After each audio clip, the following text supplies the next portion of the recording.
বক্তব্য আছে।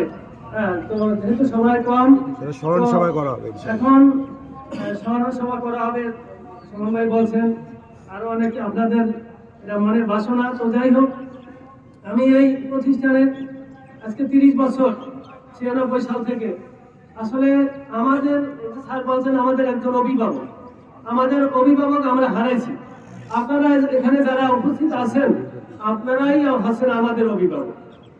আজকে থেকে আপনারা সবাই আমাদের অভিভাবক। আশা করি আপনারা অভিভাবকত্ব গ্রহণ করবেন। আর তার জন্য, তার ভুল ত্রুটির জন্য আমরা তার পরিবারের পক্ষ থেকে আমরা সবাই আপনাদের কাছে ক্ষমা প্রার্থী। আপনারা মাফ করে দেবেন। আর যদি দেনাপাওনা থাকে, পাওনা দানা যদি থাকে, তাহলে আপনারা তার পরিবারের সদস্য যারা আছেন আমাদের কাছে জানাইবেন। আমরা তাদেরকে আমরা পৌঁছে দেবো কার কি পাওনা দানা আছে। তো তার জন্য দোয়া করবেন, আল্লাহ রাব্বুল আলামিন তাকে যেন জান্নাতের উচ্চ মাকাম দান করেন।